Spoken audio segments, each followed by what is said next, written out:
Does the color of the sky mean anything special to you? It does to me. A hell of a lot. When I close my eyes, the sky in my dreams is a deep, dark blue.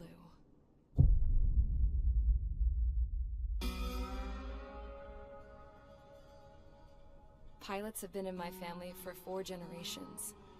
Flying's in my DNA. Even so, my grandpa didn't want me joining the Air Force. He lost faith in the Ocean Air Defense the day my dad died in battle. You know, Abby, I wish you could see what it's like up there. Cruising above the clouds, the dark blue of the stratosphere. Nothing beats being at the controls and seeing it from the cockpit. Look here. Gramps tossed a magazine over to me with an article. Unmanned fighters are no longer a dream, it read. Pilots taking to the skies will soon be a distant memory. I don't see anything good coming from that. Know what? Lying smack dab in the middle of the desert west of here, there's a bunch of planes from the last war. Some of them have been mothballed, but most of them are just rusted piles of junk waiting to be scrapped. Gramps was really good friends with the super there, so he got to take whatever he wanted, no questions asked. That's how we got the parts to build our own plane. Now, when I say we, I mean me, my grandpa, and his old war buddies. I cut my teeth working with those geezers. They taught me their skills, and some dirty jokes. But with their aging eyeballs and whatnot, I ended up having to do most of the work myself. I was at the airstrip doing some flight training when I saw it. A prototype drone. It wasn't much of a plane, more of a trash can with wings. Laugh at it all you want, kid. But technology's always changing. If you don't keep up with it, it'll leave your ass behind. It took 6 years and 8 months to get that engine running. And it took us another 1.5 years after that to finally get the balance of the airframe just right. I'd gone from being a little girl to, well, still a girl, just older. But now, I was all alone. Wherever the souls of my Gramps and his pals are flying, I hope it's peaceful.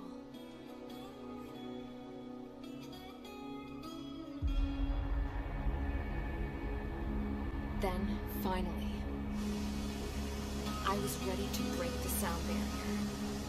All this plane could do was take off, accelerate, and fly up.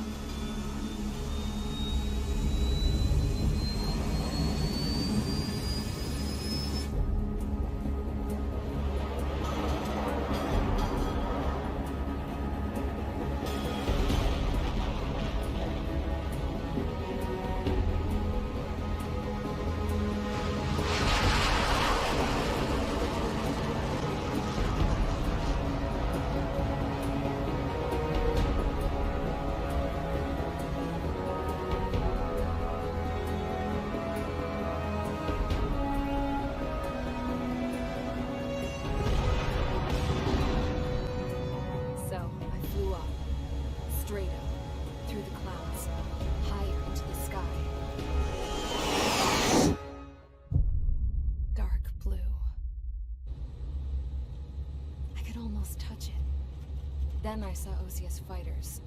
They were tailing something. A drone. They were going full out chasing that thing. Doing 30 Gs at least. Damn, I've never seen anything move that fast. It had a rose painted on it. The Erusian emblem. But that country's a whole continent away from here. Right. Should have put a normal fence between this piece of junk. Should have built a return too.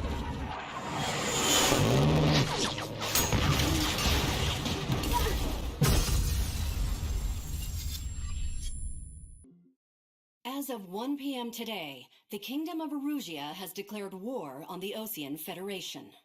As soon as the news broke out, enemy aircraft began bombing Ocean territory, causing widespread destruction. The Air Defense Force has released a statement saying this violent attack was carried out by drones.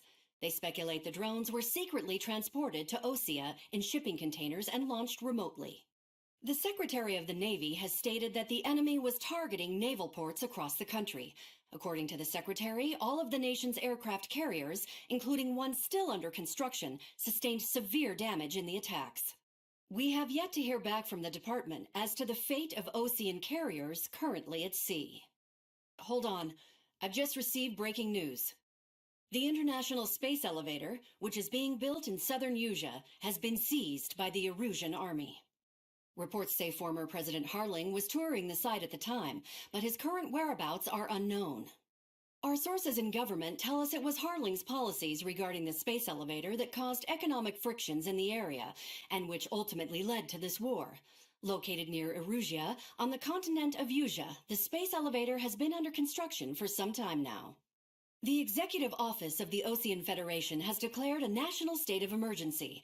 They have ordered all its armed forces, including Usian peacekeepers, to mobilize and make the necessary preparations to launch an immediate counterattack.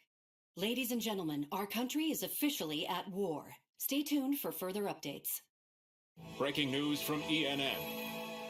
Osea launched an attack on the capital today, striking Farbanti from their aircraft carrier, the Kestrel II. After a brutal battle, the Erusian Air Force successfully repelled them. During the air raid, the Ocean Air Force fired missiles at the city and managed to shoot down a number of Erusian fighters. Some of the disabled planes then crashed into residential areas. The world was screwed. 20 years ago, the Earth got slammed by an asteroid. Usea was on the wrong side of the planet and got hit. Hard. Refugees swarmed the Erusian Republic, the biggest country on the continent, plunging it into chaos. They were desperate and started a war, one they had no hope of winning. That's the war my dad fought and died in. The biggest nations from 2 continents went head-to-head, and the so-called righteous Oceans struck the deal that ended it. They fancied themselves the only nation that could bring peace and stability to the world. They even tried saving the Usians, still suffering from the disaster. That's how a space elevator, stretching way up into the sky, ended up being built in Usea, paid for by the Oceans. President Harling said he did it out of compassion for his fellow humans. But to the folks in Erusia, it looked like Osea was moving in to take over. Erusia went from being a republic back to being a kingdom. When they started this new war, they managed to get the drop on everyone. The second the declaration hit the news, Erusian forces took control of the space elevator without spilling a single drop of blood. President Harling was touring the elevator when it happened and disappeared. Then, while that was going on, the Erusian ships that were docked all around Osea released a swarm of drone fighters they had hidden on board in containers. No one thought they were capable of doing what they did that day. With pinpoint accuracy, they managed to take out everything that was military, and not a single civilian was hurt in the process. Osea pissed lots of people off with their huge military presence around the world.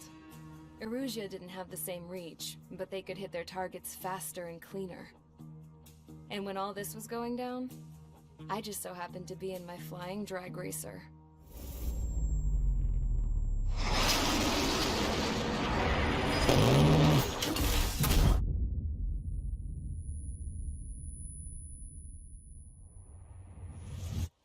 In case you were wondering, yeah, I survived. I crashed in a bombed-out Ocean Air Force base, then got arrested for breaking wartime aviation laws or some crap. The world went from being at peace to being at war, all in the blink of an eye.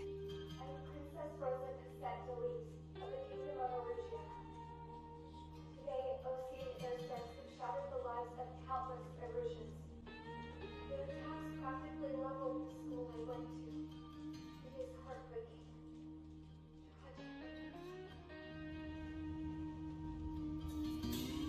I was tried, found guilty, and stuffed into a cargo ship. For company, I had some court-martialed soldiers. And remember those mothballed planes I told you about before? They were loaded on the ship, too. We headed off down south for several days, and then swung east. That's how I got here. I was thousands of kilometers from Erusia on the opposite side of the Yuzian continent. For a port, it was dull as hell. It had 3 rusty patrol boats, and the base? The fences were topped with razor wire, the tower had a searchlight and machine guns, and a truck with a gun turret was parked in front of the gate. Its gun was aimed at the yard. This was a prison. This place looked like a full-on base, but half the tanker trucks were just big balloons, and the runways weren't even paved, just painted on the dirt. The whole place was just one big fat lie. The only reason I was here is because they knew I'd restored a supersonic plane. They wanted me to make something out of the mothballed planes they brought, that they could park on the fake runway. Can you believe that shit? So, I tried to escape. They found out, and set the dogs on me.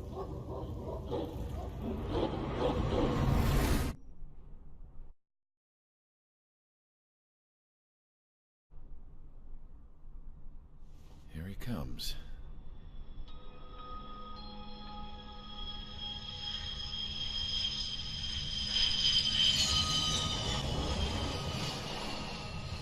Mihai's looking worse. Thank God he has his granddaughters here to help him out.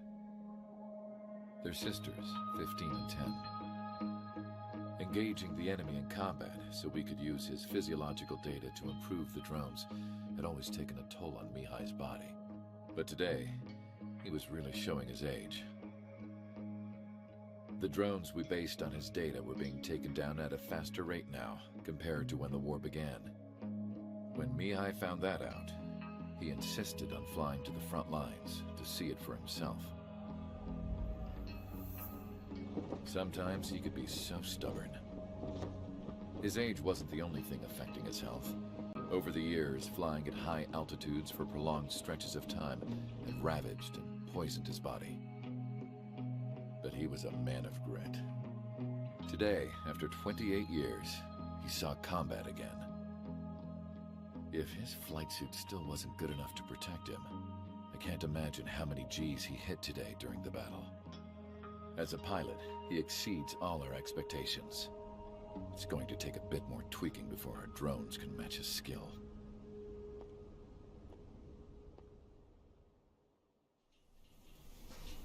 How penal is this penal unit, you ask? This place is a shithole.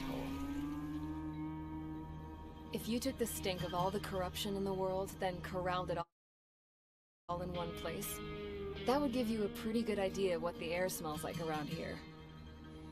We got all kinds of critters, too. Everything from flea-ridden guards, rabid dogs, and a mechanic doing stretch for life. I can't forget the rats. Yeah, we got those. And some pilots who got their wings clipped, too. One's a great pilot, but a lousy thief. One's a gambler with no luck. And one's an anarchist with no balls. Their job here was to rev the engines on the fake runways. The idea was for Erusia's spy satellite to pick up the heat sig. Even though there weren't any real fighters here, it looked like it on their infrared. I bet you're wondering, if Erusia lost the war, how come they still have a spy satellite? Because someone over there was smart enough to train a bunch of computer nerds to hack into half of Osia's satellites. That's how come. Every now and again, I'd try to bust out. And every single time, those damn dogs would drag me right back. When I was in my cell, I'd hear this voice coming from the guards room. It was the Erusian princess rallying her people on the Erusian national broadcast. All us prisoners had become big fans of hers. You want to hear something funny? The guards were big fans too. I swear to God, every time she was on the air, they'd turn up the volume on the radio and sit there listening. I could see how someone like her could win the hearts and minds of soldiers and workers alike. When the princess said something, you could tell she meant every word. Lately, she'd been having more fun with her speeches, and that made her seem even more charming. You could say her charm was like a virus. Whenever she'd point out stuff that was wrong with Osia, the prisoners in here went nuts. Hell, if anyone knew how messed up Osia was, it was the prisoners. They'd shout, burn Osea down. No way am I just gonna sit here and rot away in this hellhole. Dark blue. Instead of building fake-ass planes to trick Erusia, I'm gonna build one that'll really take off. You can count on that.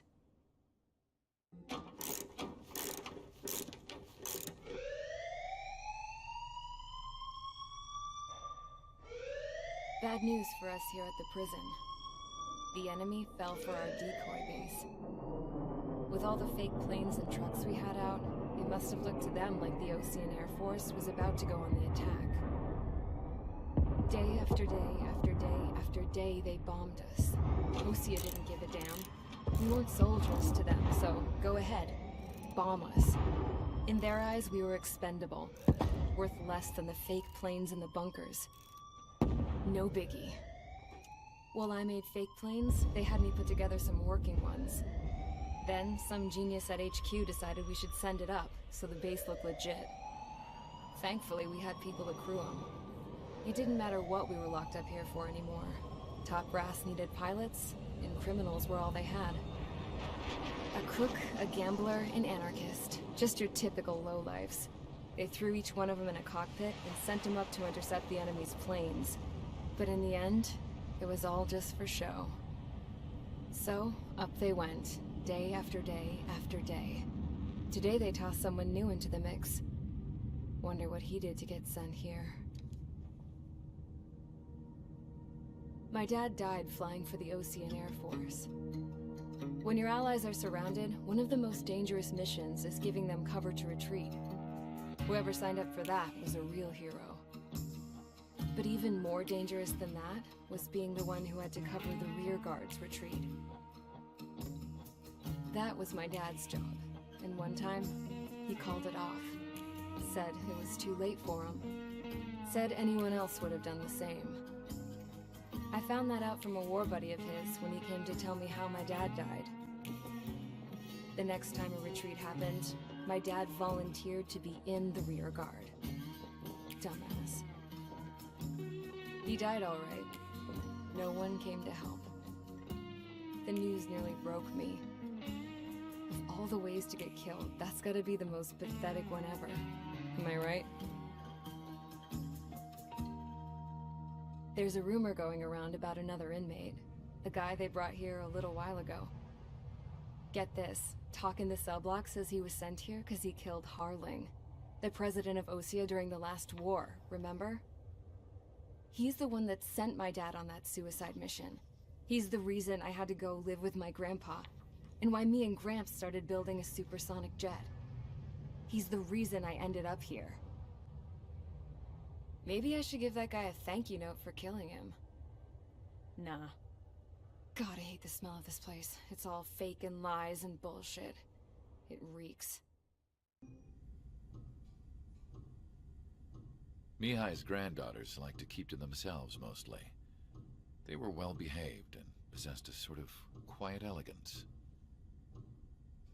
From time to time, I'd catch myself looking at them, wondering what they were talking about. I'm sure everyone on the base did the same. They were such enthralling creatures. Every night, a crowd would gather around Mihai. They were the men tasked with guarding him in the air. Their jackets all bore the same patch, a relic from a nation that was long gone. Decades ago, during the Age of Expansion, the Kingdom of Erusia absorbed many countries. Theirs was one of them. Mihai asked them, "Yet what is a nation? Can we actually see the physical lines that divide one from another?" People of my generation can no longer speak the language of our homeland. My grandparents always look sad when they see I have no idea what they're saying to me. Mihai didn't say a word after that. His scarred face betrayed no emotion. He didn't get those scars from flying, though. Mihai was originally from Shalaji. His real name is Mihai Dumitru Margarita Corneliu Leopold Blanca Carol Aeon Ignatius Raphael Maria Nikitas A. Shalaji. When he was young, he was the heir to the Grand Duchy of Shalaji. Then, revolution broke out among his people. Mihai was betrayed by a close friend who pointed a gun at his face and pulled the trigger. The revolution was successful, but the new country that sprang from it was annexed by the expanding kingdom of Erusea. The Erusian royal family allowed Mihai's family to retain their title and noble standing in the new kingdom. But Mihai surprised them all by signing up for the draft like an ordinary Erusian citizen. He was then accepted into the Air Force Academy by order of the king. Mihai soon became an ace pilot. When the royal family was ousted and Erusea became a republic, he continued his service for the new regime. Test sites soon flourished. One day, a classmate of Mihai's granddaughter visited. I noticed the rose emblem.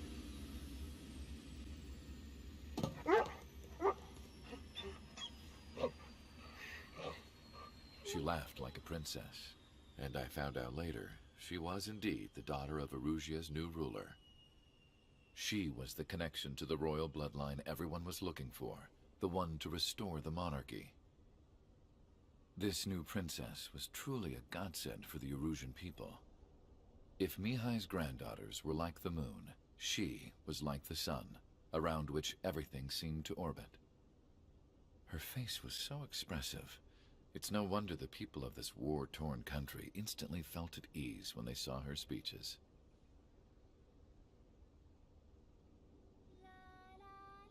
They started singing. The pilots of the support plane smiled, even though they wished their nation were independent from hers. Angelic. I wonder how Mihai felt about all of this. It was my job to research his neurological data, after all. I wish I could figure him out.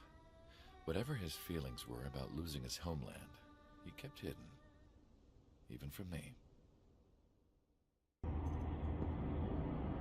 I had a chance to talk to one of the pilots that escaped back here, so I took it. Apparently, 2 of our planes took the enemy on alone. They covered the Allies so they could retreat.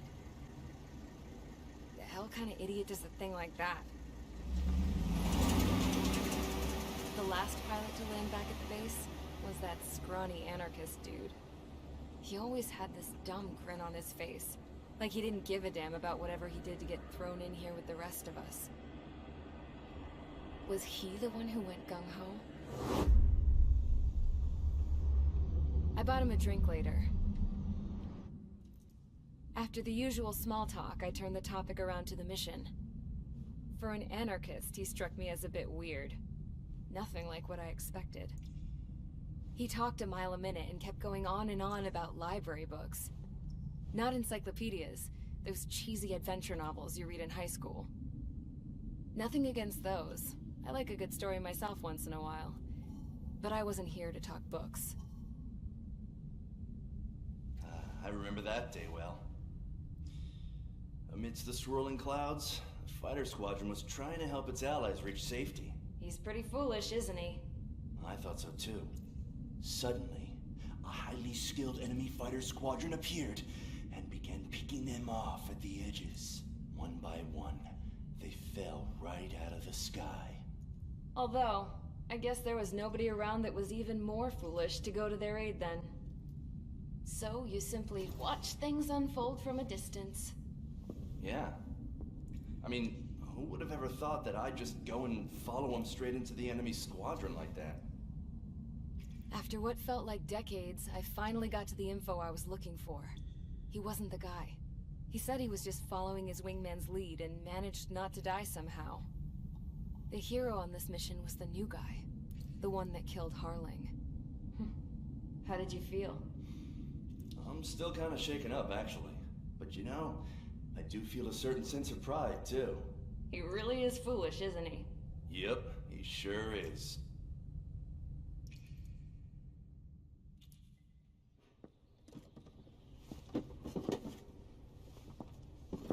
went to the hangar to have myself a closer look at Trigger's plane.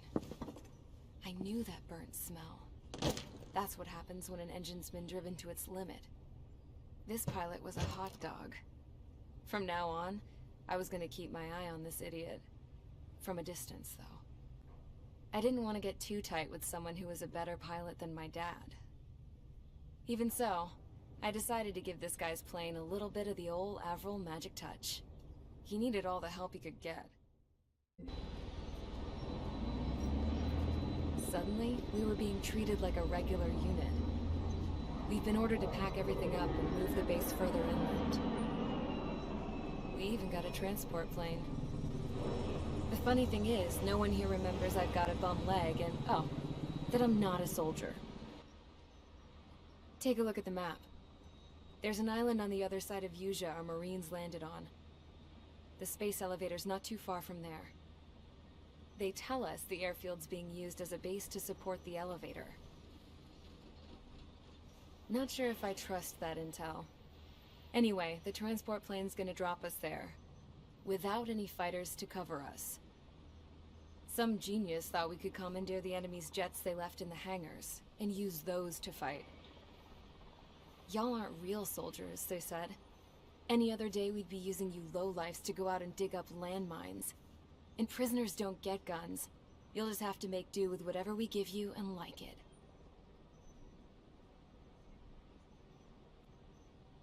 A phone. They don't let us prisoners near them. But with all the hustle and bustle of moving the base, they forgot to lock this one up. Looks like an antique. I lost my right for a phone call ever since I was arrested and locked up. It's trippy to think that I can just hook it up, dial a number, and talk to someone from my own country. Planning escapes ain't all I'm good at. I'm plenty good at remembering phone numbers, too. A little while later, I headed over to HQ. You must know. We did get a call direct from command. That pipe, what exactly are you doing with it? My grandfather had a lot of friends in the Air Force from his time as a lieutenant. My point? Well, you're going to set out in your own special aircraft. Then you'll send everybody else off in the wrong direction while you head somewhere else. All right, fine. But just you and you alone. You're the only one allowed on board. Besides, there's only one seat left. I said cool. That's exactly what I wanted to hear. I was born downtown, in our capital. When I recall my homeland, my thoughts are filled with the sights and sounds of the city. But home means something different to each and every one of us. Therefore, I've decided to visit every place where our citizens call home. The Kingdom of Erusia is a land of diversity. Each region has its own unique and special culture.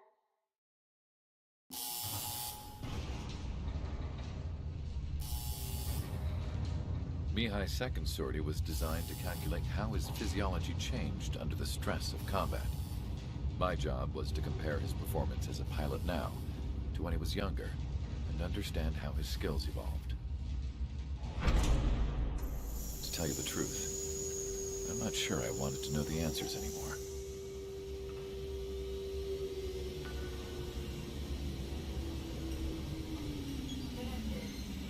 For a man his age, Mihai's body was unbelievably resilient, remarkably flexible.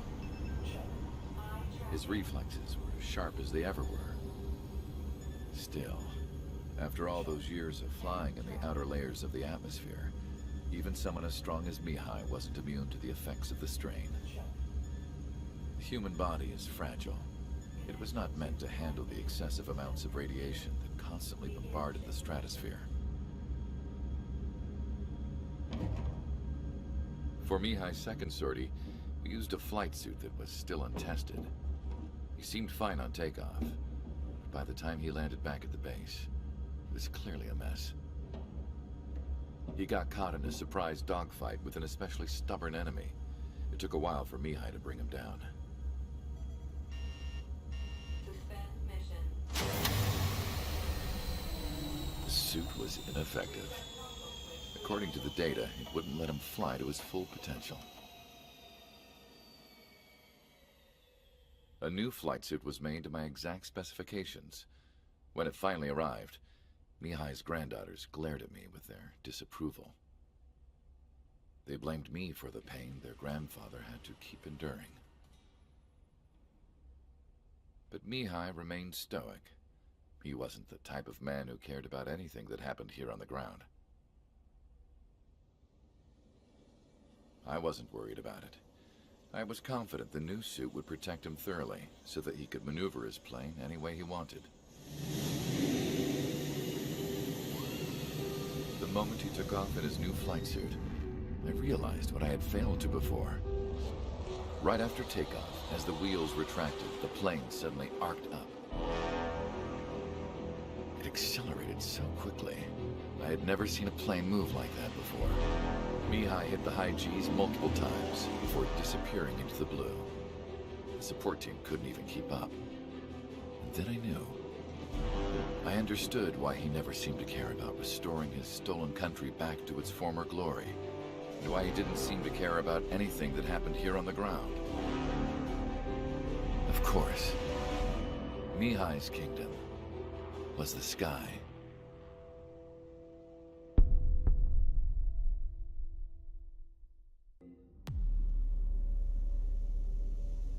As far as the chaos we find ourselves in these days, it's difficult to say which side pulled the trigger first. Erusia deployed an automatic intercept system with drones. Osea implemented long-range attacks to bypass them.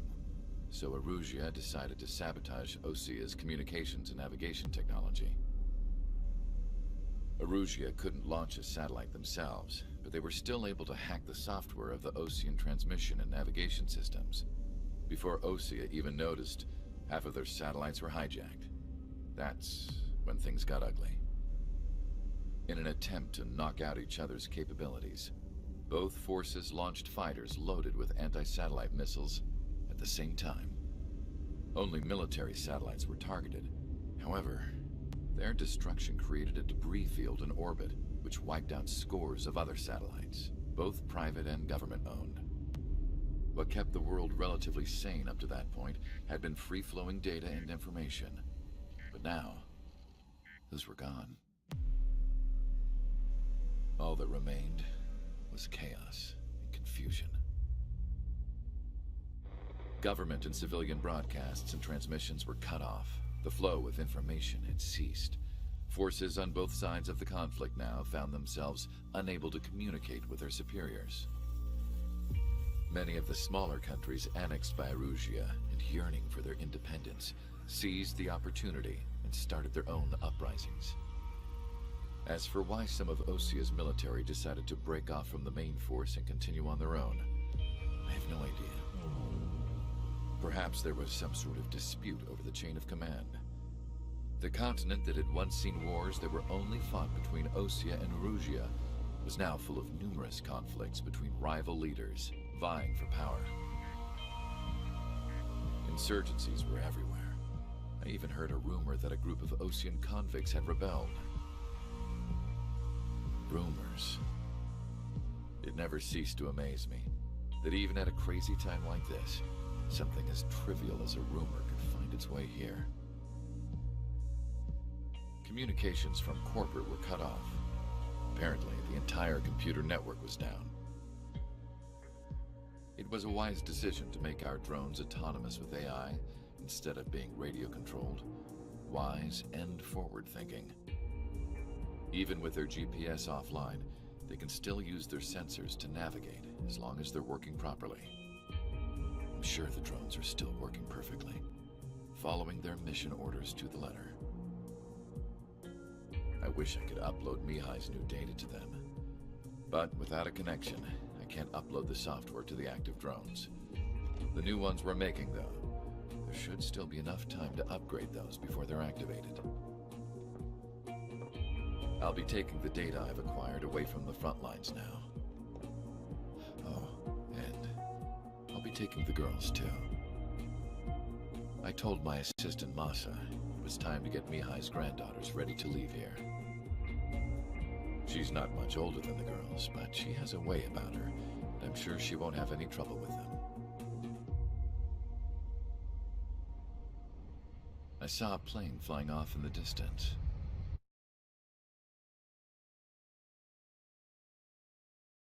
I imagine it was looking for a safer place. The plane had a rose emblem on it.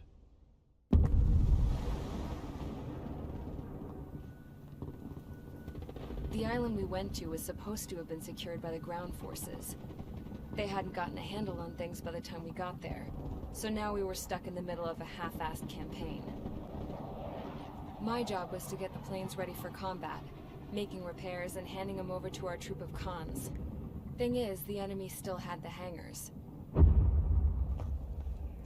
The comms were still down, so none of us knew what the hell was going on. The last transmission I heard before everything went to shit was that some prisoners from an Osean military penal unit rioted and managed to escape. They stole some jets and now they were flying around, taking out their former allies left and right. I wonder if any units like ours were out here, creeping around. Hearing the Osean jets firing at each other overhead chipped away at morale. Since the radio was out, it was quiet. I liked it better that way. All I heard was the gunfire. Here we were, walking around carrying rifles. We were pilots, damn it. Friendly fire will probably kill us.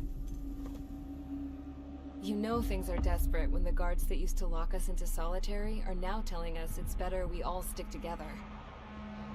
I guess they think our odds of surviving this war are better that way. After walking for miles across the battlefield, we came across the wreckage of a plane. Passenger, not military. I knew that rose. It was an Erusian liaison plane. The guard's dogs smelled something and took off. They led us to a cliff. And the bodies. Today, I lost everything. When Osea attacked our capital, my father, a man who was never really suited to being the king, was killed. I was to be flown out of the war zone to safety, but the plane was shot down by rebels. The entire crew was killed in the crash. Soldiers appeared and one shot at me. My dog went after him and shot him to pieces. He was my best friend. After all those speeches I gave about working together for peace, I thought everyone felt the same as I did.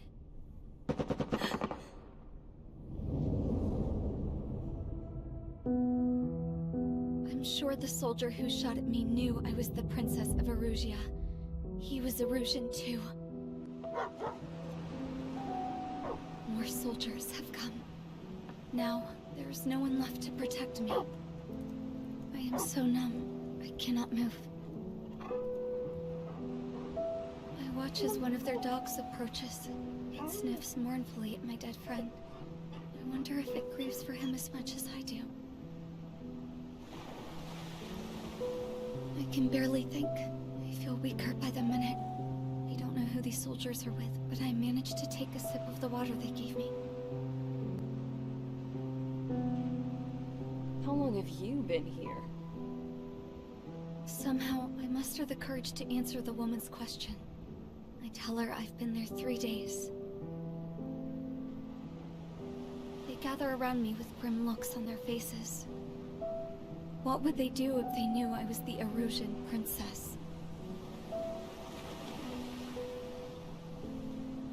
After searching the cockpit of the plane, the woman who spoke to me before came back to me.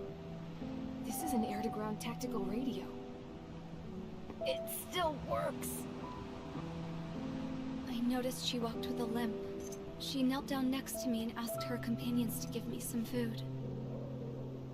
And then, very softly, she said, You see, I used to listen to your broadcasts, Your Royal Highness. Just what did you see here?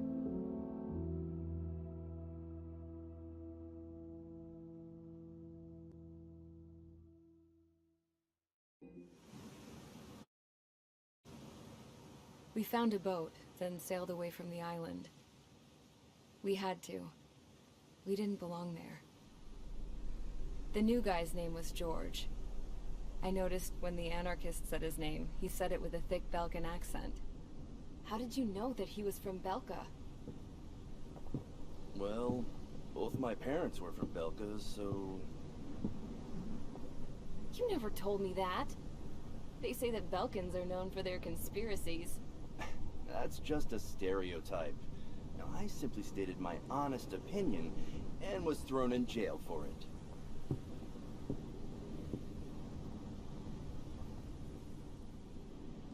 The princess sat there looking miserable.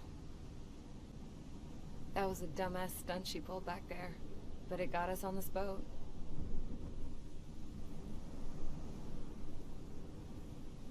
Take a look at that. This ship is heading for a single rope that's hanging down from the sky. Do you know how far the end of that rope reaches?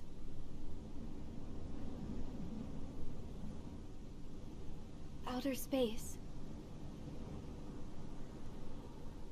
No. It is a direct connection to the very potential of mankind itself. Or at least it was until war erupted.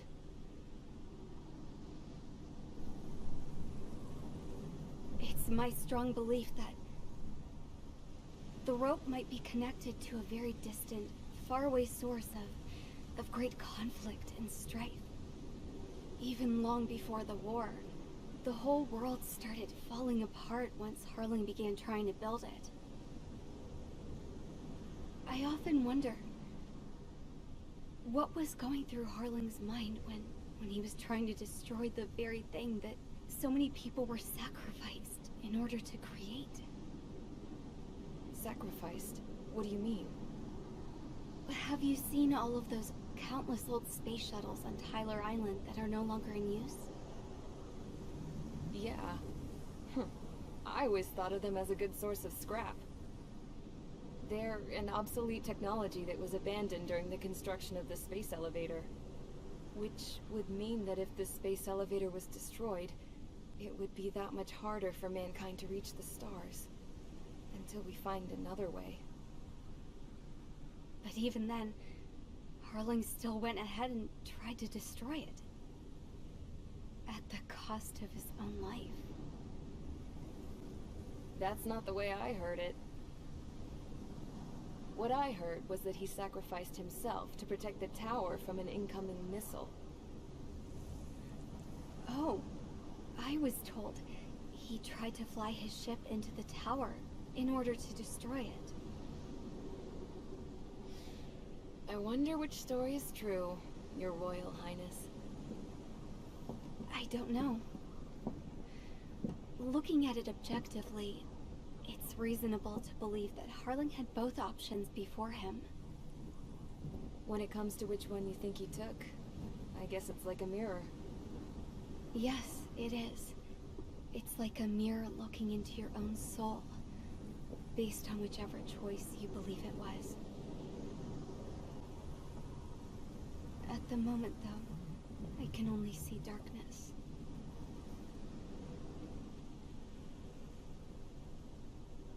I think that thing should be destroyed.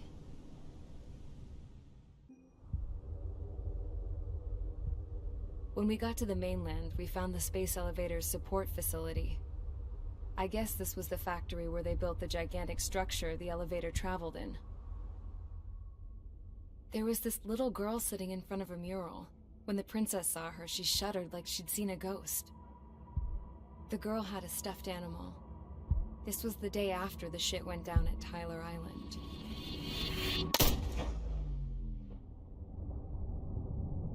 She walked right up to the princess, took her hand, and led her into the factory. One thing's for sure, they knew each other. The factory had been converted to a production line for Erusian drones. It was fully automated and chugging along, making drone after drone after drone. Once they got inside, the princess stopped and just stood there.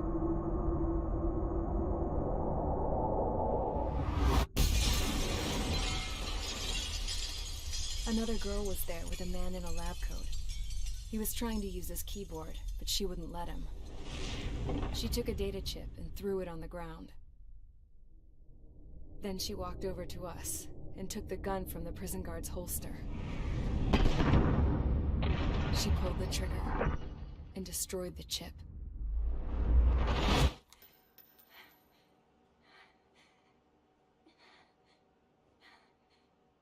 Later, I found out that the girl with the gun and the one with the stuffed animal were sisters. They were also the granddaughters of Mihai A. Shalaji, the legendary pilot. Gramps used to talk about him. He said Mihai was the top ace from 2 wars ago. Know any Belkans? Because this guy was a Belkan, and they love to stir shit up. Pitting nations against other nations is a particular favorite of theirs, along with developing hyper-advanced technology. That's right. I'm Belkan, born and raised. My country is gone now. Rather than surrender to its enemy, Belka detonated 7 nuclear weapons on its own soil. My people scattered around the globe, living in the shadows of other countries. We had a new purpose: to breed wars. The theory was that through war, we could achieve our destiny and our revenge. I had just finished inputting Mihai's data when his granddaughter came in. She destroyed the only copy I had of the information I squeezed out of him. The girl loved Mihai. No one knew more than her just how hard I pushed her grandfather for that data, how much I made him sacrifice in the process.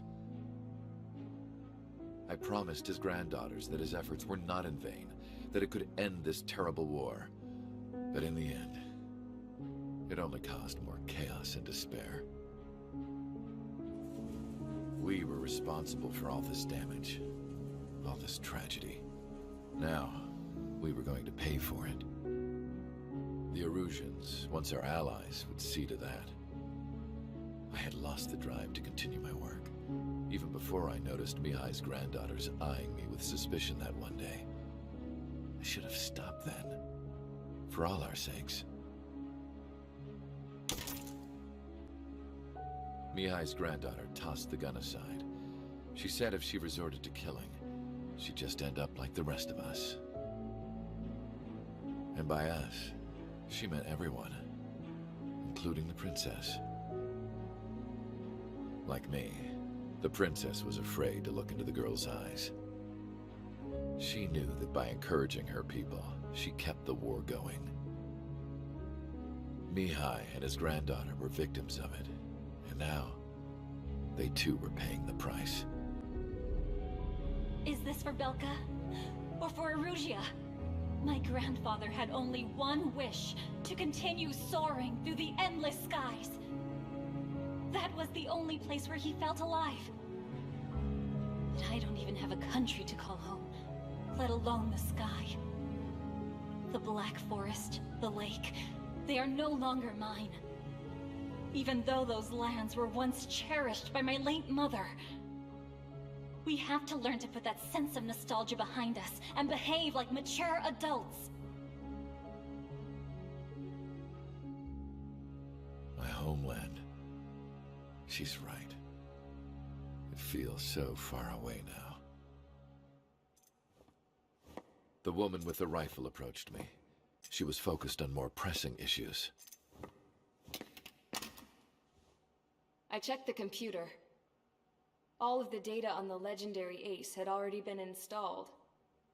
No, I pulled it before it was completed. However, there are 2 aircraft that are already scheduled to be manufactured based on that data. We must destroy the factory. This isn't the only one. There are more facilities just like it, and the 2 planes containing the data will be manufactured at one of those facilities. So, this place runs on solar power that the space elevator generates, right? How about the others? We can destroy the space elevator and cut the power to them. First things first, let's take this one out. I'll show you which locations to target.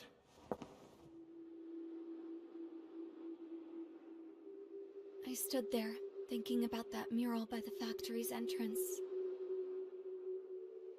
Harling commissioned it to be painted. I realized that in the background, behind the dancing figures, the artist had painted several space elevators. I understand now. The space elevator wasn't designed to exploit Erusia after all.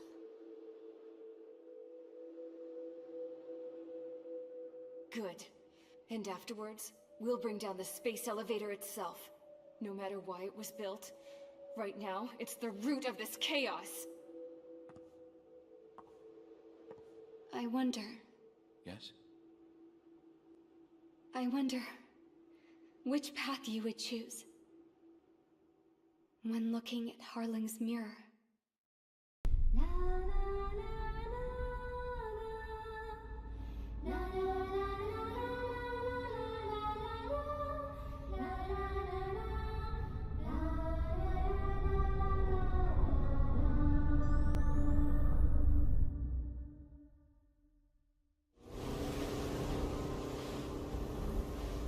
Hell, I can't just snap my fingers and make a plane.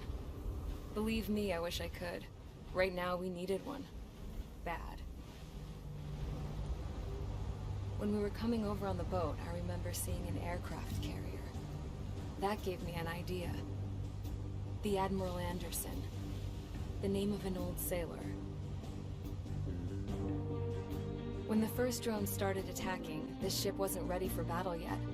It was still in the dock, getting all rigged up. So they rushed to get her ready. I know about Anderson. In the previous Ocean War, he was the commander of a ship that sent out the last fleet of jets. They say the deck was sloping so bad as it sank, the last plane barely made it off. Those fighters ended the war.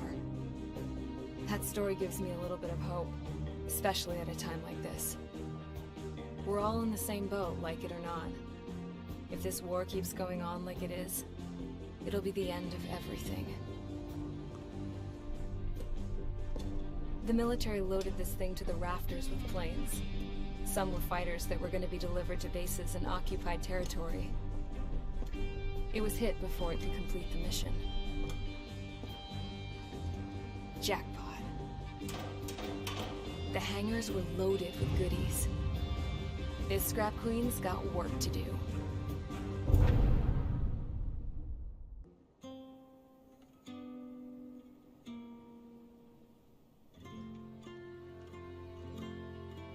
The refugees built the settlement for themselves at the base of the space elevator. A humanitarian mission from Yuktovania airdropped some supplies for them again today. Thanks to the princess, the whole world was pitching in to help these people. Handing out the relief supplies would have been a perfect gig for that anarchist dude. But since he's dead now, the job went to the guy from Belka, George. I guess Tabloid got that new system he wanted in the end.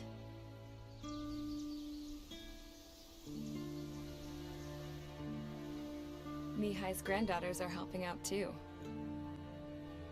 Mihai. That cranky old geezer's here with us too. I never wanted to create anything, and now here I am, clinging to life. Watching as my grandchildren and their generation make a new future for themselves and the world. Is this my punishment then? All I do is lie here, wasting away. I'll never know the freedom of flying the open skies ever again. I've been grounded, and my wings have been clipped. You know what having peace in the world means? It's being able to die in your own bed at a ripe old age. Peace is what those girls are working so hard for here. We got a bunch more refugees today. And the princess? She's looking to the stars. Dark blue. To the heavens and beyond.